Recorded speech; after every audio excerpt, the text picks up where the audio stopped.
Hey, welcome to Taj Tell 'em. This is the second part of our episode on Andrew Yang, Universal Basic Income, and the robot apocalypse.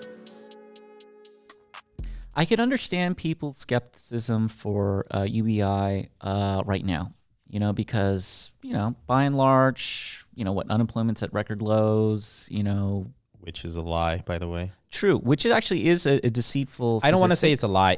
It's measuring the wrong thing. Yeah, because, at least from my understanding, I mean, Jack, you have more of a background in economics, so please correct me, but it's people who maybe have dropped out of the workforce, they're no longer counted. And so that's why the statistic isn't necessarily the most accurate. Plus, two, it's like the type of jobs they're working. It's a lot more, like I said, like the gig economy. They don't get a lot of benefits. And so is that correct? Yeah. So what you want to look at is the labor participation rate. So unemployment rate counts only people who are looking for a job after they lose a job, and they only count those people if they're still looking for 6 months. And how long do you get unemployment for?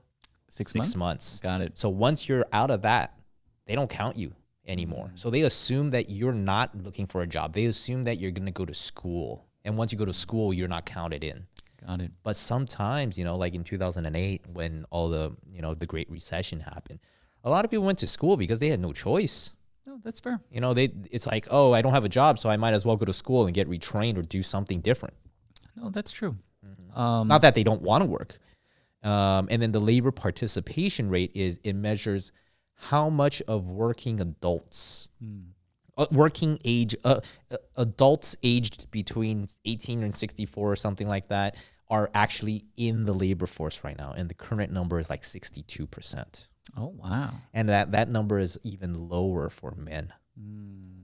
No, for whatever reason, men are impacted more by this coming like robot apocalypse. Just because I think as men, so much of our sense of like worth is tied to like the money we earn and things like that. And so I think, there's weird statistics where like once people lose their jobs, they actually volunteer less, even though they have more time and energy to. It's like, because it's my belief that you can't give out of an empty well. And so this act of volunteering, it's like, man, I'm so full of love, I just want to spread it around, But I think, when you've fallen on hard times, what do you turn to? You look at the stats of like I think 80% of the manufacturing jobs lost in the last 15 years were due to automation. And like half of those people never went back to work. And of that half are on like a disability. And, obviously some of them are legitimately on disability, but a lot of them it's just kind of fraud because it's because it's the only option they have. Right. It's a necessity. Oh yeah. And and I'm sure a lot of them don't feel great about doing that, so it's something where, that's also why I like how UBI, it goes to everyone. So there's no stigma, to, receiving kind of this money from the government because everyone gets it. So it's not like, ooh, like you're on disability or, oh, you're on welfare. Like you're a bad person if you take that, strict dad philosophy. But if everyone gets it, it's like, hey, I don't just like how, we all work and then I don't judge how other people spend their money. If you want to use that money to donate to your local meditation center, like, hey, great for you.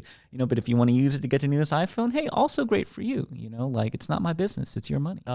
So we were talking about, because we were talking about the iPhone, we're talking about the alienation portion of it. Got it. One thing I just thought of, imagine Andrew Yang becoming president in 2021. Okay. Imagine he implements, UBI. Okay. Guess what? What's up? No matter who you talk to, you can always ask one question. What are you doing with that $1,000? Now, what brings together people more than a common shared experience? No, that's true. That's very true. He also has this interesting idea of like, I believe it's like high school students or something that there's kind of like public works project, almost like some kind of domestic Peace Corps, where they get to kind of, visit different, regions in the country. And it's kind of like the military. It's where it's like, you're a combination of people from all over the country. You have this shared common experience. And from it, Oh, you know, oh yes, yeah, right. you can see, oh, this is what it's like, to be in Kentucky or whatever. And to your friend who says, oh, get rid of the middle of the country, whatever. Like she may not have that opinion when she meets people from it. Well, here's the thing. I should have asked her this, but she has a lot of friends in Dallas. I see. I should have said, do you think we should get rid of Dallas? Oh, there you go. Yeah, and I think that's the thing to make it more like tangible. I feel like there is this temptation to kind of use labels as just kind of like this shortcut, which is fine. Like that's just the way we kind of mediate reality. Through these kind of conventions and expectations. But this kind of shortcut is really hurting us when we're trying to get closer to the truth. Because you're right. When you think of like a real human being that you met from that part of the country, it's a lot harder to use these kind of like blanket statements. And so, I do think that you're right with universal basic income and with this other policy idea that Yang has. He can kind of help bridge that gap. I'm hoping that's the case. Did you want to add anything more to that? No, I'm kind of interested to kind of address some of the criticism of UBI because, we're saying like, oh man, look how great of an idea it is. But I'm sure some of you listening, Wendy, is probably thinking like, okay, so how are you going to pay for this? That's correct. So, that's everybody's question. How are you going to pay for this? And there's a couple of ways. The first thing is the VAT tax.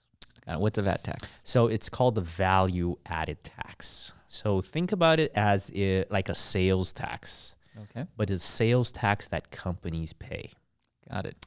So if you currently think about our system right now, sales tax is paid by the person, the end user, the person who buys the product. So that's why sometimes when you go to Costco, if anybody goes, sometimes they ask if you have a reseller's permit. Don't pay that sales tax. You don't pay that sales tax because you're a reseller. So you don't have to pay it because you just bought it and your intention is to sell it to somebody else. And so VAT tax says, no, if you are in the supply chain, when you buy, let's say Moleskin, when they buy that paper and they buy it for $10 for a pound, they got to pay 10%. So they got to pay $11. And that $1 goes to the VAT tax.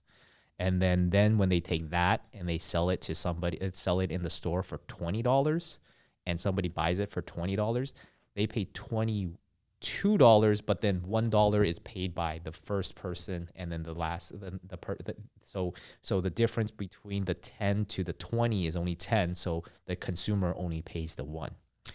Now the argument about that is, no, do we want to get into the argument, or we just want to talk about how to? So the argument is, so doesn't that mean that no matter what, even if the companies are paying for it, that cost is just going to flow down to the end user anyways? That's true. I mean, that's how it's working in Europe. Mm-hmm. So then it's just a matter of who's writing out the check first, right? Yeah, I mean, but to that criticism, it's something where, if you think about it, to your point, Angie Yang's idea is a 10% VAT tax, which is half of what Europe charges. So, and every developed country and economy in this world uses a VAT tax. And so you have to spend more than $120,000 a year, not earn, spend over $120,000 a year for that to offset the $12,000 a year you're getting from UBI. So you're basically saying that as long as I don't spend $120,000, even if, let's just say I spent $100,000 of stuff and I pay 10% VAT tax, I would only spend $10,000 in VAT tax. But with the UBI, I'm still getting $12,000, so I'm still up $2,000. Oh yeah, no, true. So only like rich people like Jack would. With my iPhone. But no, I mean, so who the hell spends more than $120,000 a year? Is that who we're crying for? You know what? I got dry eyes for you, buddy. Yeah, and then they said, put VAT tax on, and I think they also it's not a blanket VAT tax. It's not a VAT tax on everything. That's true. Right. So one thing is first he makes sure that it, again, I think with everybody who's running, you always have to discount it. Like, okay, this is what he's proposing, so let's see what really happens. So, but what he's proposing is, hey, we're not gonna do VAT tax on essential items that people need. But keep in mind that this is mainly just to combat this whole automation thing. So the most of the VAT tax is going to be placed on these self-driving trucks, self-driving cars, self-checkouts, automation, ish things. That's where the VAT tax that's where their value added is. And then their value added, we take a tax out of that value added from this new technology. I think that's a great idea because, the moment they're, saving all that money by not hiring human beings, rather than it just lining Jeff Bezos' pocket, hey, give it to the American people a little bit. They're still making more money, but at least now, like, we're all benefiting from it. So I think the number that he gives is self-driving trucks is going to save on average $168 billion to that industry. And if there's no VAT tax, who gets that 168 billion? Whoever automated those trucks. And so if we put a 10% VAT tax, that's 16.8 billion. That's a lot of money. and the people who created that self-driving cars, they're still walking away with 150 billion. It's boo-hoo, I'm sorry. Yeah, it's a win-win, and then, and everything's being automated. I mean, even say like Google with their algorithms. So every Google search will have a little bit of tax, associated with it, or not essentially Google searches, but the ad clicks on like Google's ads. It'll be like even Amazon because they're using all those, robots in the warehouses and stuff like that. The delivery the drones too. Oh, jeez. Mm-hmm. And so it's something where, yeah, these companies already have like more money than many sovereign nations. So, boo-hoo, like I give it back to us, And if anything, it's going to be good for the company because then we as consumers will have money. So even though I'm laid off on my work, I could still be like, ordering whatever from Amazon that I need with the UBI money. And at the same time, if you think about it, like, oh, wait, so if I spend more money on Amazon, I get more UBI back? It actually supports the system. No, it does, and so it's something where it's like buy American actually kind of means something at that point, and so. Well, but what about this? I think I was listening to the Breakfast Club interview with Andrew Yang, and I think Charlemagne hits the point. Let's just outlaw robots.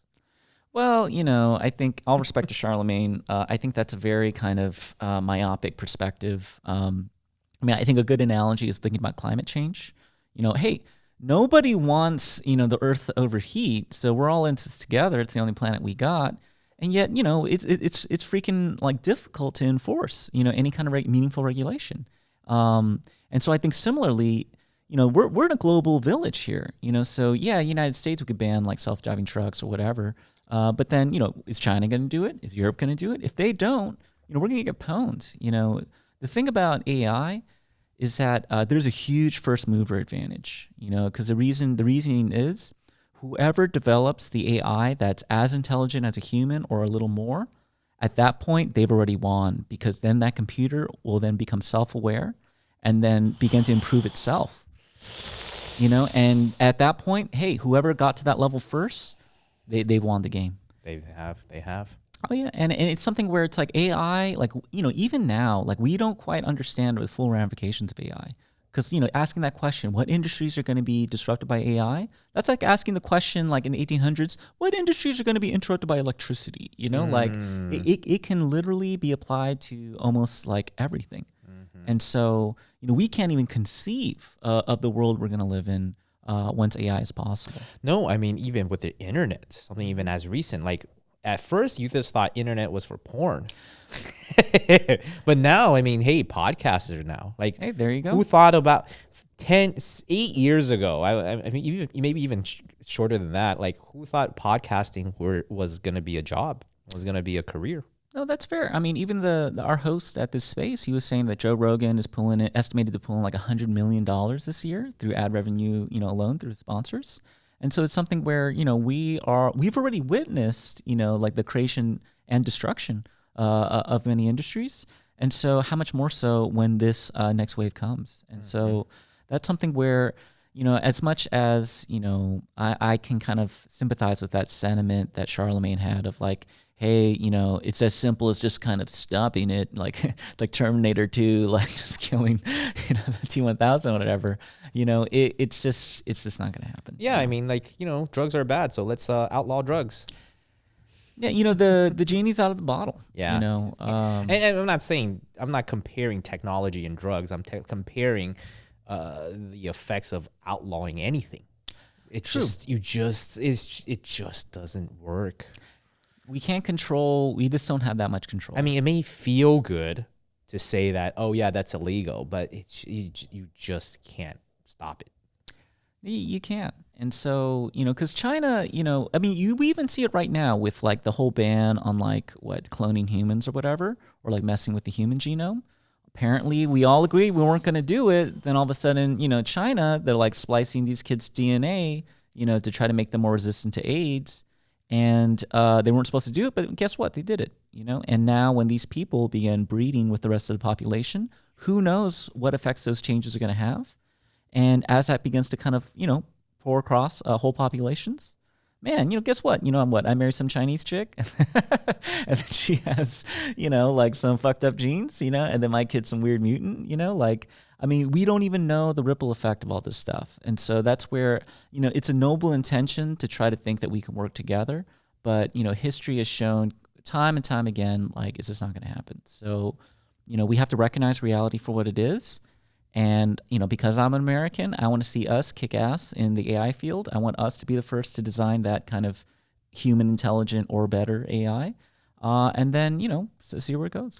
And I like what you're saying. Like, I've always considered like myself Taiwanese, Taiwanese American. Okay. But I feel like, you're right. As I get older and older, I go, no, I'm actually an American. American Taiwanese, really. I feel like, we, in America, we have all these identities and stuff like that. I don't know where I'm going with this, but that's always been on my mind for a while. Like, hey, like we need to identify ourselves as American first, because this is where we live. And I feel like UBI kind of does that too. And it sounds like we're like everything is a UBI is going to solve every problem. It's not. It really isn't. But I think it pushes us to that next level. Like, oh, it just pushes us to that next, edges us closer together. Like, because we have that shared experience. And, that's something that we would, we directly benefit from this system because we are from this country.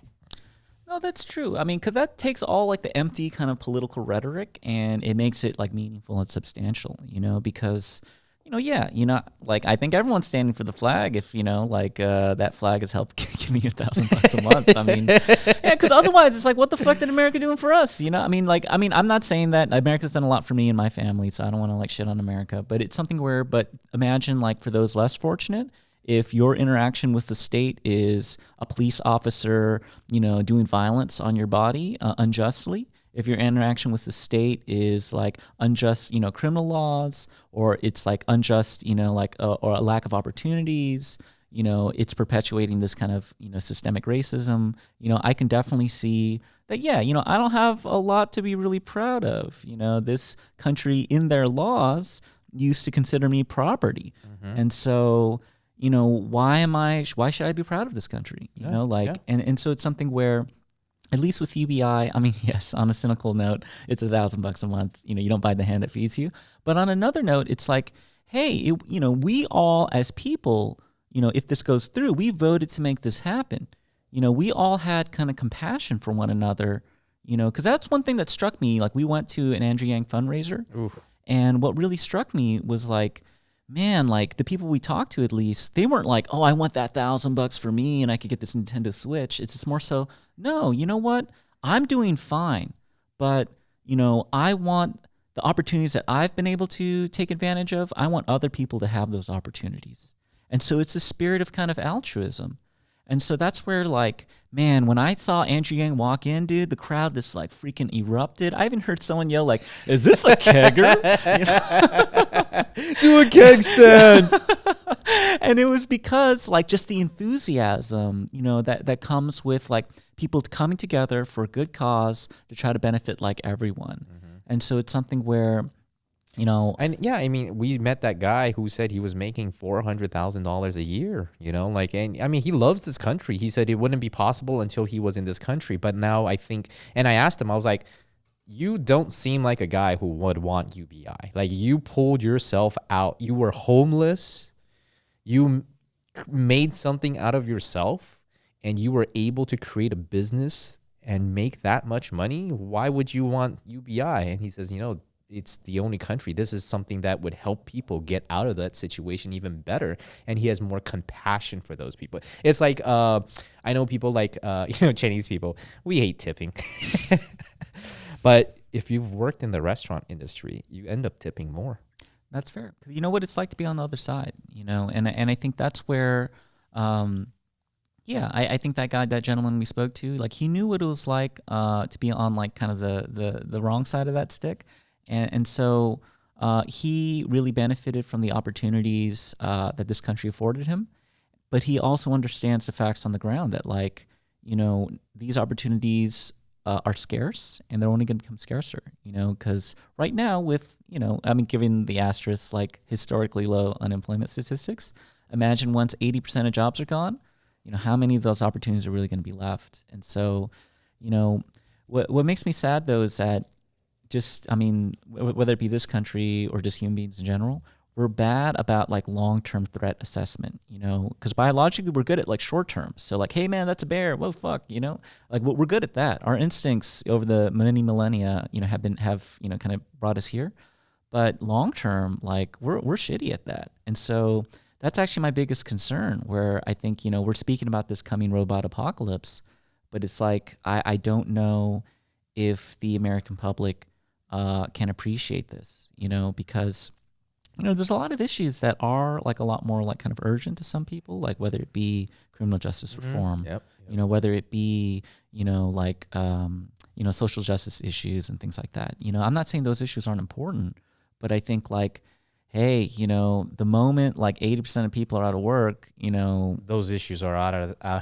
I don't care about the justice system. I just want to feed my kids. No, very true. Yeah, we're gonna have much different justice system. No, issues, Judge Dredd. Oh no. I mean, in reality, society itself. It's an existential threat to society itself. And I think it comes down to a lot of income inequality.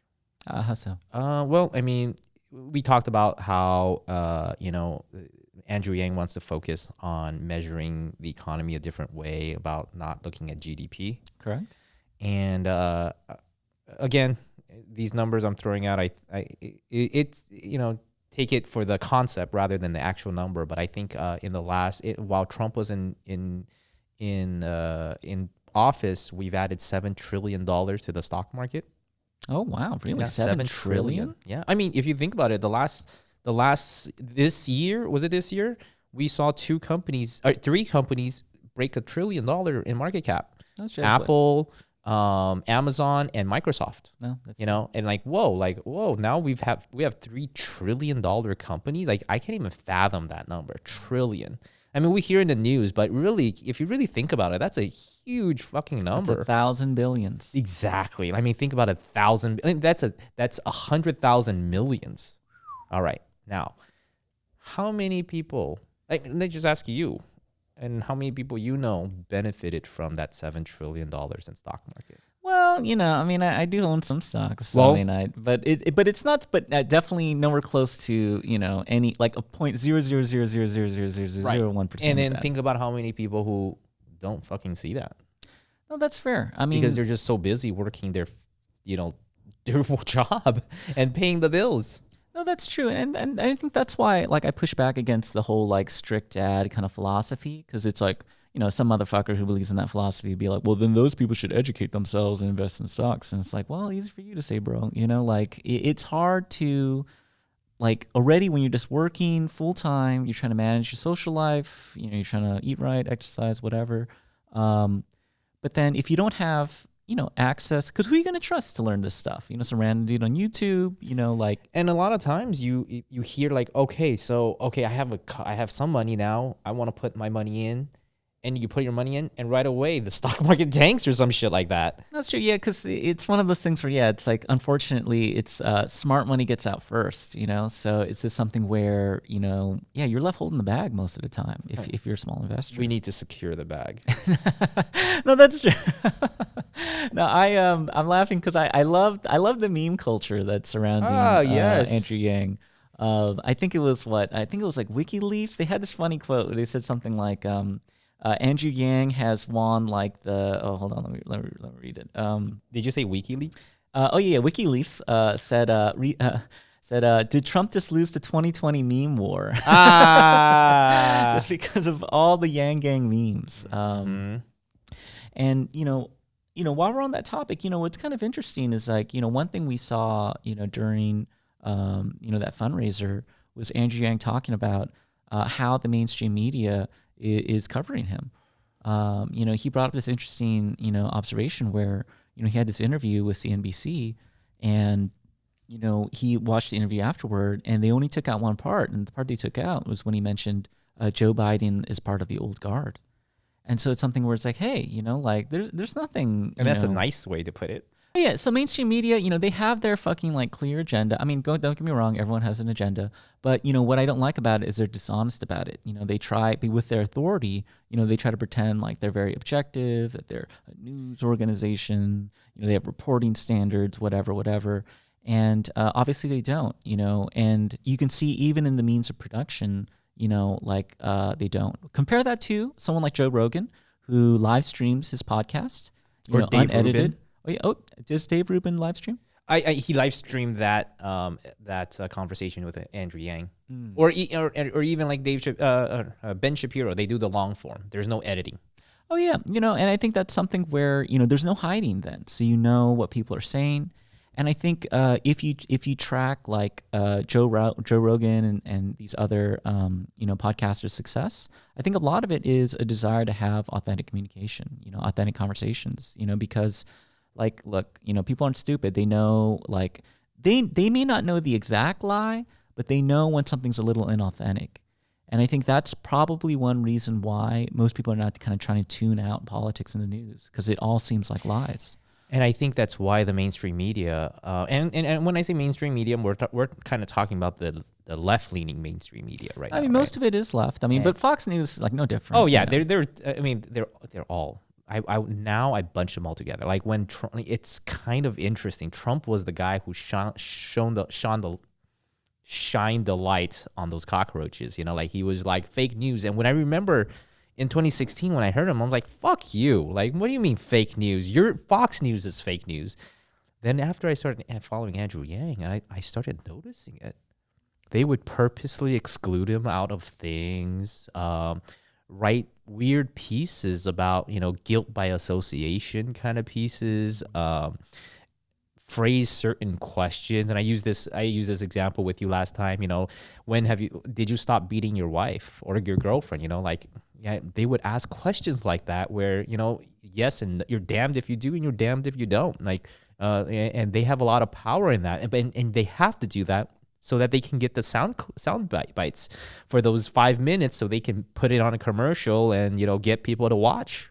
No, true, and I'm glad that you brought that up, because it's not necessarily that there's this vast conspiracy theory to get Joe Biden as our president. I'm not necessarily saying that. I mean, don't get me wrong, there is some of that, but a lot of it is just like getting selling ads. Like just getting eyes on stuff, and I think I mean, it's the lowest common denominator works. It's like, if it bleeds, it leads. If the more like kind of controversial something is, like Andrew Yang's been getting all this like press about his support from like the right wingers like Richard Spencer, like that piece of shit.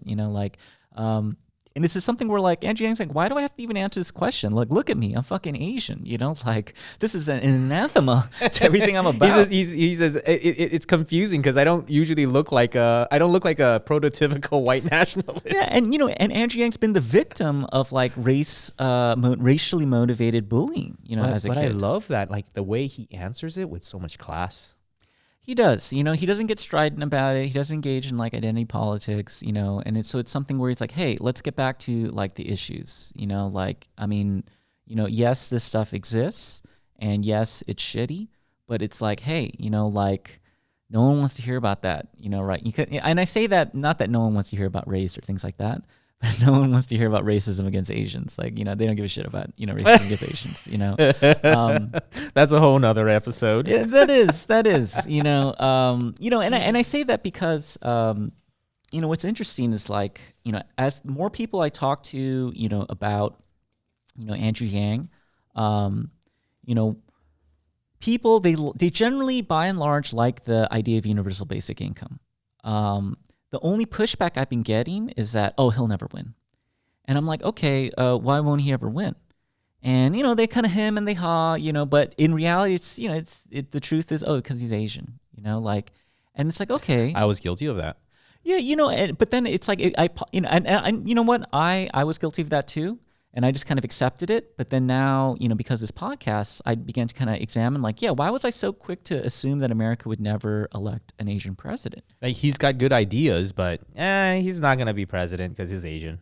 Oh yeah, and like, what is We're not ready for an Asian president. Apparently not, but I was asking myself, why? Why are we not ready, to have an Asian president? And so, one answer I came to is the idea that right now in America, the whole framework that we view race is very binary. It's like white and black. And so, whether it be media companies, whether it be like activists, like they want to kind of pounce on ideas, people, things that support their agenda. But the Asian man, he's kind of in neither party. Sometimes he's lumped in like with the white folks, when they talk about like, oh, we should have less Asians in these elite institutions, so we get discriminated against, but other times we get, lumped in with, like minorities and people of color, because, hey, guess what? We are minorities. We are minorities. So maybe not in California, but we are. True. You can't tell in in Los Angeles, especially. like how we view the fundraiser. No, true. Yeah, that was a funny point. Because most of the people there, like I walked in, I was like, damn, I'm seeing a lot of mirrors here, a lot of young Asian men here. And then I was like, oh no, it's very diverse. I see a lot of white folks here. No, it's because Jack, you live in San Gabriel Valley, where that's Chinatown. That's a new Chinatown, man. But going back to this issue of race, it's the idea of like, the Asian man, he tastes the frustrations of both white people and people of color, but he gets the entitlements of neither.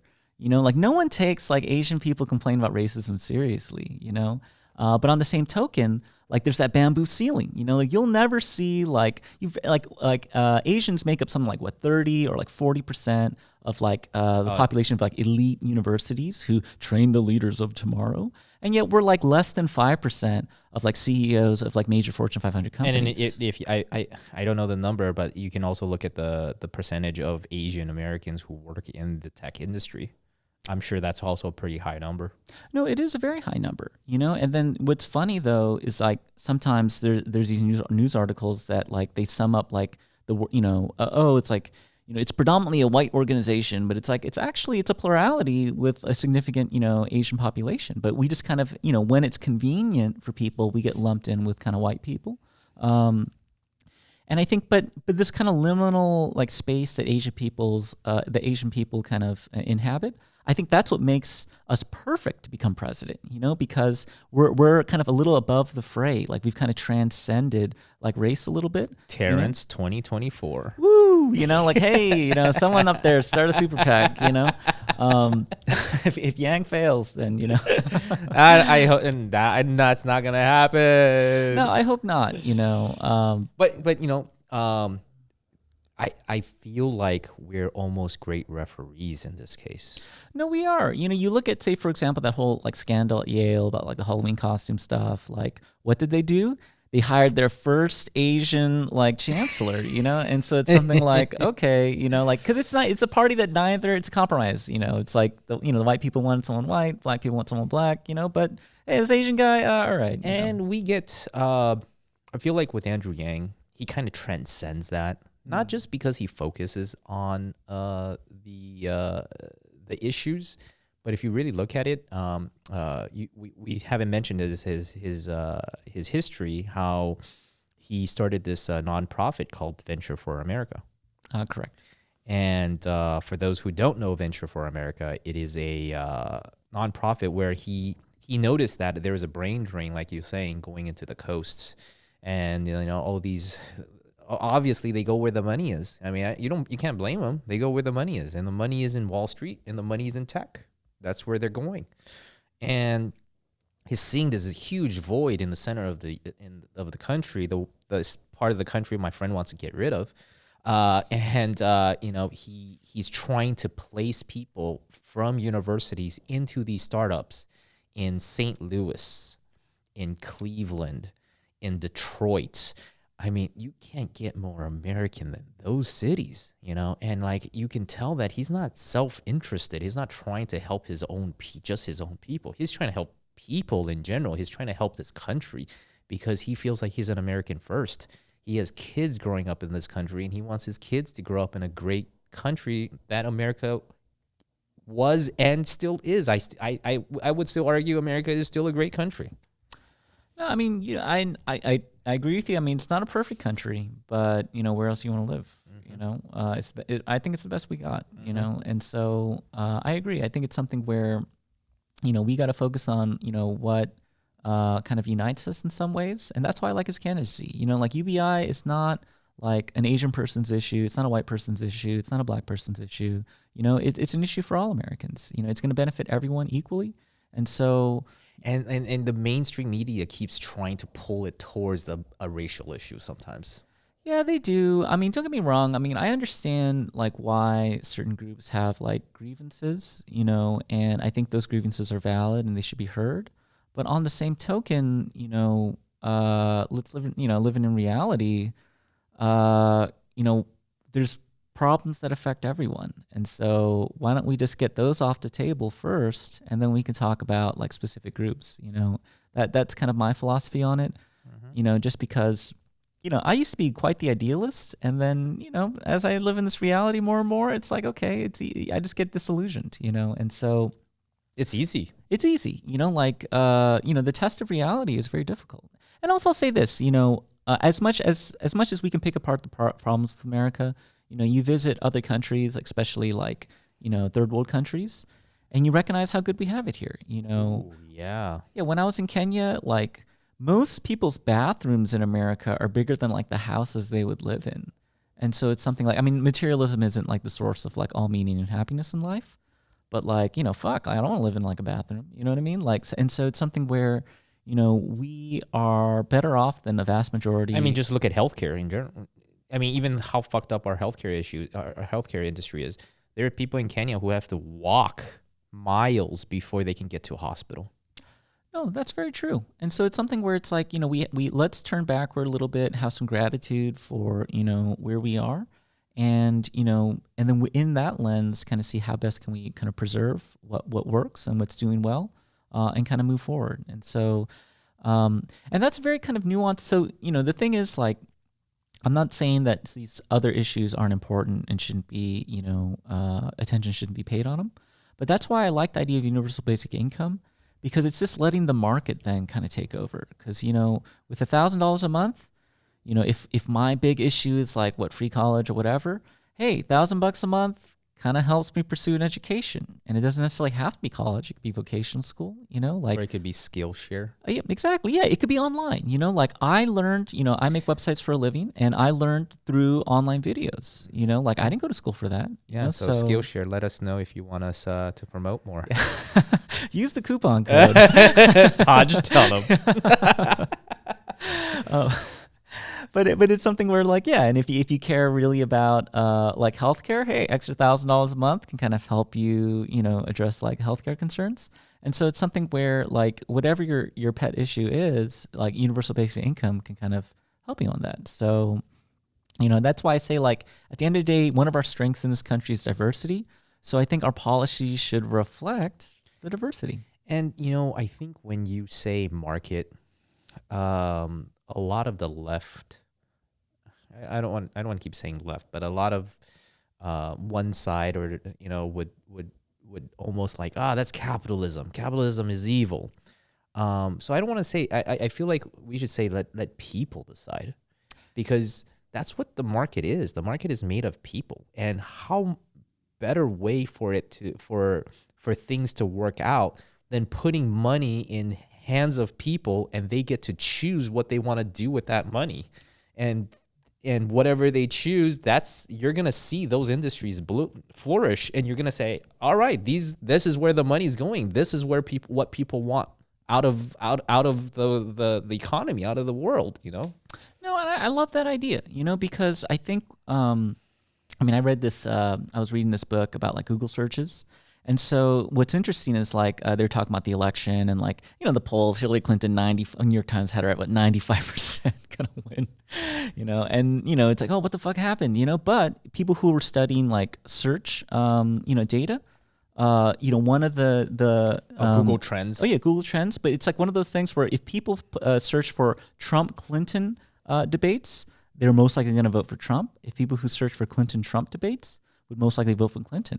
And so just looking at the search data, it mapped perfectly over the electoral data. Ooh, way better than the polling. Wow. And it's because at the end of the day, if someone's asking you, it's all this like pressure. Oh, I can't like Trump. Oh, so I'm just going to lie a little bit, but a Google search, what? You're like, hey, I want the results I want, So, I mean, there's some really dark stuff in there. Like, for example, like, I think like something like the day Obama won the election, there was a spike in like his name and like the N word and things like that. And like even like the search. I want to see a map of that. No, what's interesting? A search of like the N word, it maps perfectly with the states that voted for Trump. So man. I mean, it's very unfortunate, but that's something. Though I just bring that point up because it's something where. Like at the end of the day, how people spend their money, how people use Google, like that's what they're actually feeling and wanting and doing. I think at the fundraiser, I think Andrew Yang brings up a really good point. I don't know if you caught that, how polls are done. Oh yeah, it's done through like calling landlines. Landlines. I mean, and who the hell fucking picks up their landline? Even people who have landlines don't pick up their landlines anymore. Yeah, there you go. Yeah, and who has time to like bullshit with the pollster for like a few minutes? Like I'm working. So you say hello first, and there's nobody saying anything. You click. You hang up. There you go. And so it's something where that's why I think these polls are reflecting more so like the baby boomer generation. And I think that's why one thing that kind of surprised me but didn't surprise me at the fundraiser is there's a lot of ageism, like a lot of like anti-old people rhetoric that I was hearing. And I think, I think it just speaks about like kind of the frustration that, like their way of looking at the world, their values are just kind of incongruent with this newer generation. Because this newer generation, I mean, by and large, I think we're less ideologues and more so like, okay, what's reality? It depends, though, I think. It depends on where you're getting all that information, too. How so? I mean, overwhelmingly, if you use Instagram, there's a lot of, or even Facebook. Maybe Facebook's not a good example because I don't think that generation is moving up in age, too. But there's a lot of like, anti-cop kind of rhetoric on those things. There is. And I think it distorts your view. You think like all cops are bad and stuff like that. I mean, I feel like, we have to take the truth of it. Like, you don't just look at one thing. It used to be like, oh, don't trust anything on the internet. But now, if you see it on Instagram, people repost it like they trust it. Like that's true because I saw it on the internet. So, Jack, in honor of Father's Day, and you're a father, and in honor of Andrew Yang and this podcast, I see you brought this Kavalan here. Want to tell us a little bit about it? All right. So this I've been saving for a special occasion, and I felt like, what better occasion than to spend this to have it with my buddy Terrence, and we had our whiskey tastings ourselves. That's true. That's one of our pastimes. And this is a Taiwanese award-winning whiskey, and if I can even open it right now. Well, both you, Andrew Yang, and this whiskey are Taiwanese. Oh, okay. So see, that took forever. So Kavalan. All right, and it comes in a really nice case. Okay, I've had some Kavalan before, but this one, the bottle looks different. Yeah, this is a different one. The one you had was the 2016, I believe. It won the 2016 award for best whiskey. Okay. And this is another one. Okay, what's special about this one? You know what? I got this so long ago. I don't remember except for the fact that I was there and I just wanted to buy everything over there. And now I can't open it because I'm like trying to get it open too quickly because we're running out of time. What if you twist it? It doesn't twist. It's more of a pull. I see. That's the thing. All right, so I'm gonna do this. Well, technical difficulties. Stay with us. I know. So here. Yeah, because you know what's interesting about the Cavalan that I tried with you was that the flavor profile was very different than any other Scotch I've had or single malt whiskey. It was like spicy. Yeah, it was very spicy. Oh yeah, like much more. I mean, because don't get me wrong, spice is one of the flavor notes for Scotch whiskey, but this one was like on another level. And I remember you said it was very Taiwanese feeling because it's like the Taiwanese food is like not that Taiwanese food is spicy, but it's like very like strong. No, that's true. You know why I said it reminded me of Taiwan is a friend of mine, like his mom is part like Aborigine. And so she owns this kind of like plot of land in the mountains of Taiwan. And like one of the neighbors actually grows his own coffee. And so, you know, my buddy, he knows I'm like super into coffee.